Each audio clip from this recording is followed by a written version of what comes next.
let me just dive right in and say that our second keynote panelist, Daniel Dioka, is an urban planner, educator, and curator who specializes in the politics of the contemporary built environment in America.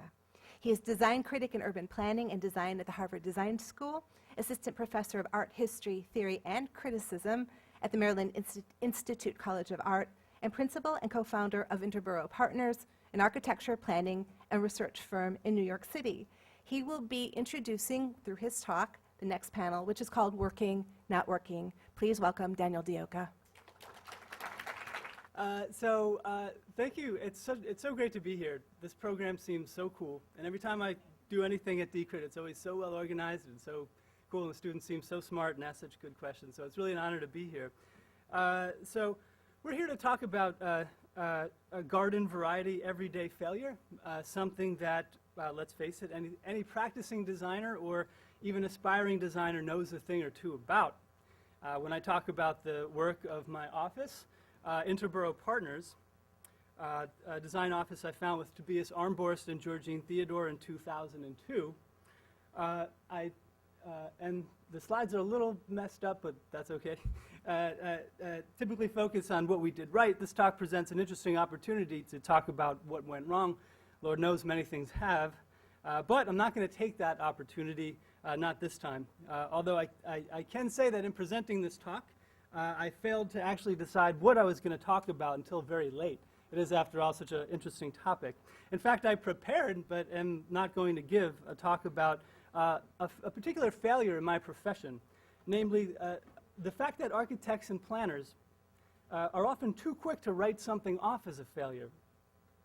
Shopping malls, suburbs, modernist, tower-in-the-park housing, Detroit architects, and especially urban planners seem to hate these things. My practice, on the contrary, has made a career of being optimistic about such things.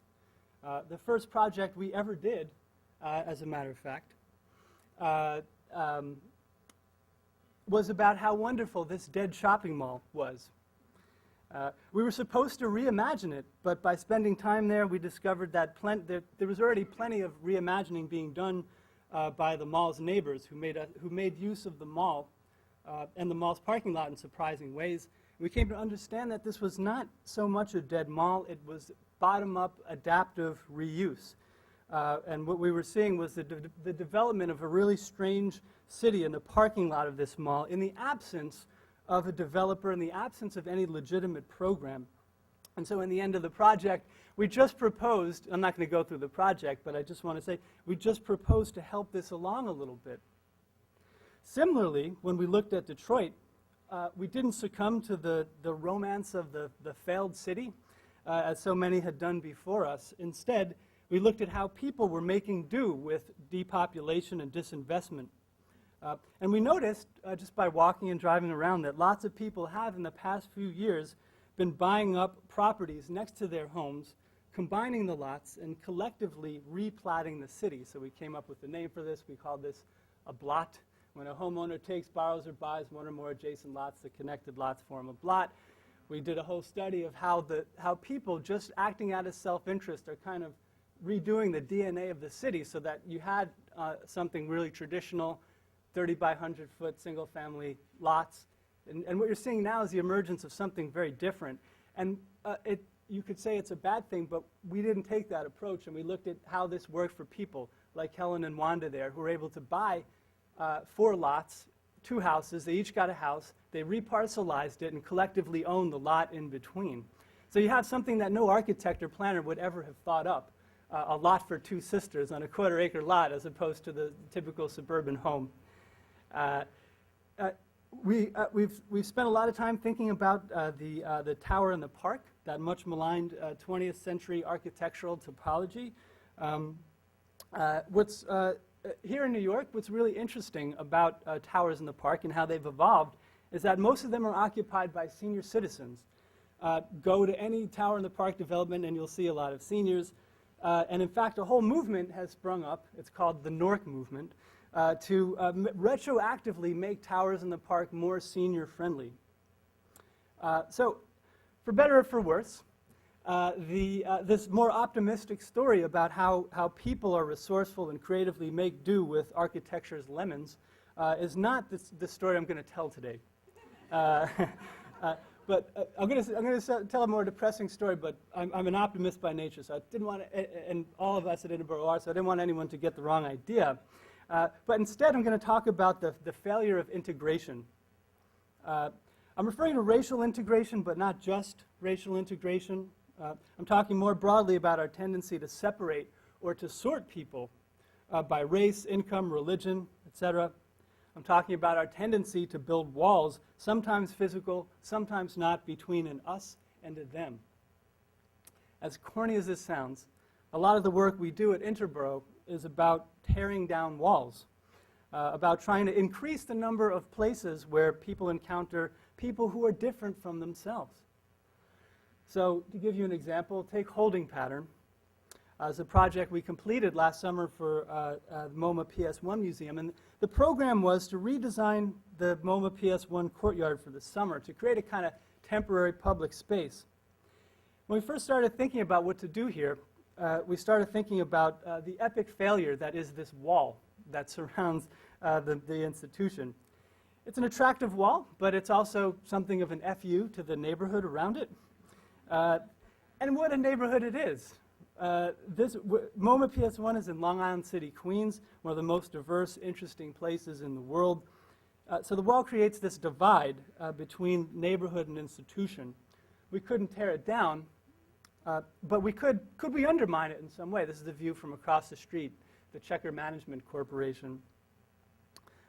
So in the end, all we did, and I'm sorry, the slides are totally not don't look the way they should, but in any case, you get the idea. In the end, we tried to make connections by making matches between what businesses and other groups in the neighborhood needed and what might work in the courtyard.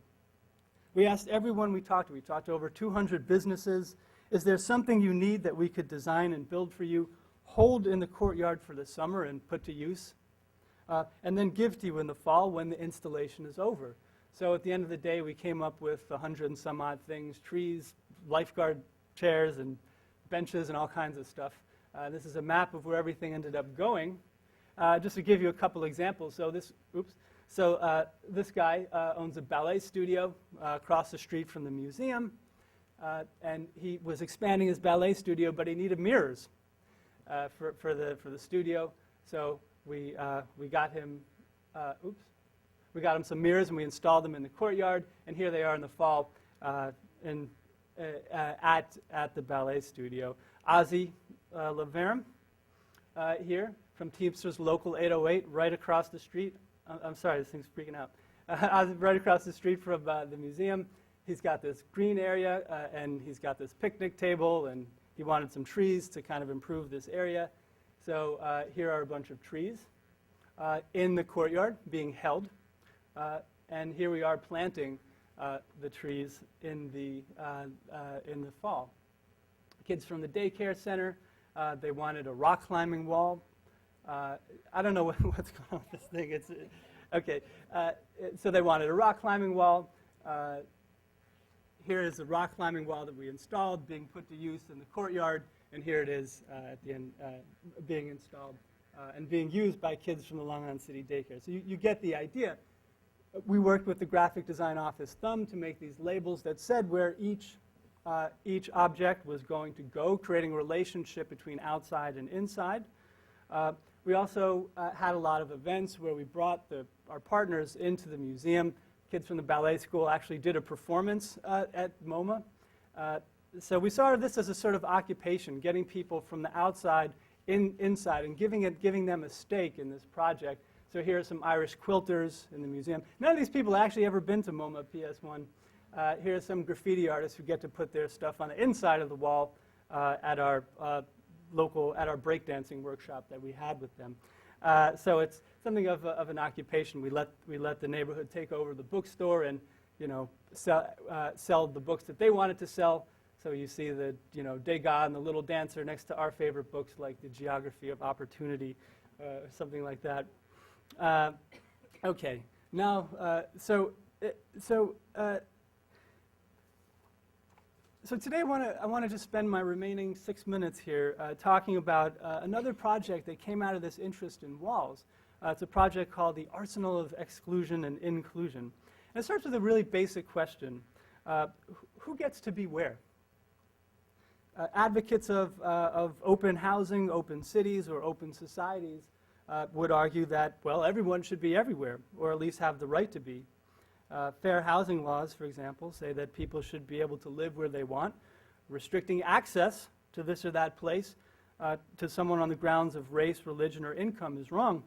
There are a lot of arguments, and good arguments, for openness.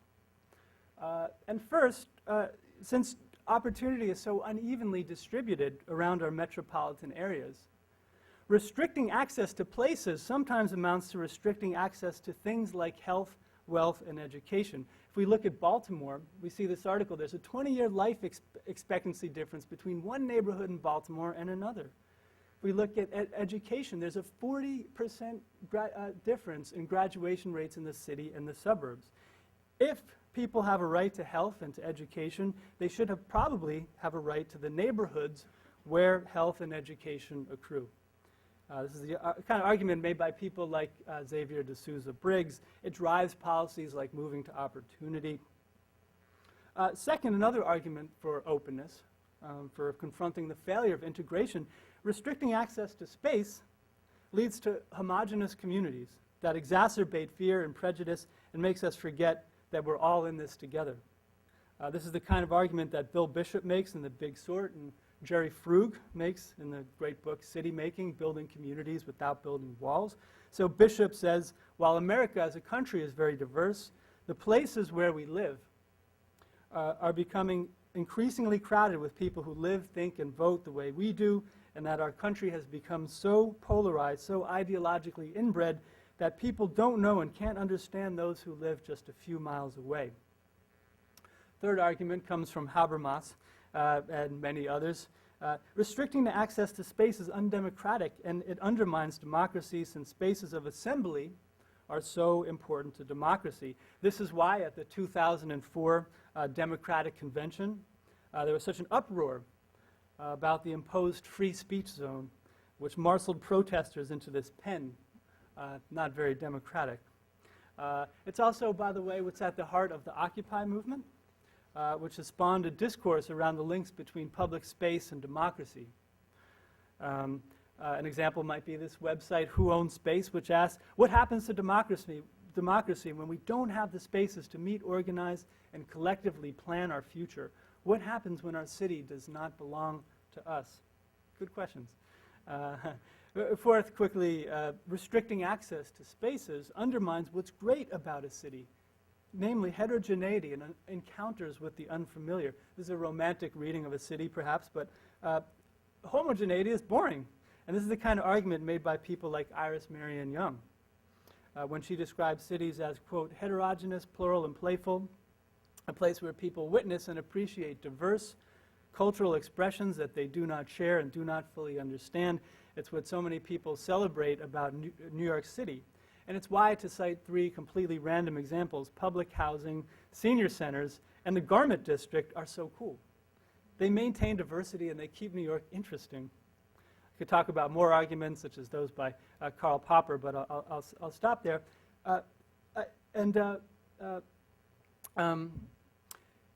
We know, though, that, so the ideal is openness, porosity, but we know that not everywhere is open to everyone. To dumb this point down, there are fences, there are doors and locks, there are bouncers, there are invisible property lines that we're not allowed to trespass on, and maybe these are good things. But to cite some less benign examples, there's racial steering. There was racial zoning, and racial and religious covenants that really shaped the American city. There were ugly laws on the books in Chicago at one point that stated that, quote, no person who is diseased, maimed, mutilated, or in any way deformed, so as to be an unsightly or disgusting object or improper person shall be allowed in or on the public ways of the city. So my partners and I started to compile a list, a simple list of the things that restrict access to space.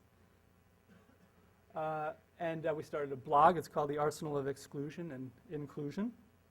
The list started growing. It got really big. We decided to include weapons of inclusion, too. If we want to make more open cities, if we want to confront the problem of integration, it's not enough to not exclude. As most of you know, in the Fair Housing Act, there's a mandate to affirmatively further fair housing. So we started thinking about things like housing vouchers, community land trusts, and the flat fares on the subway.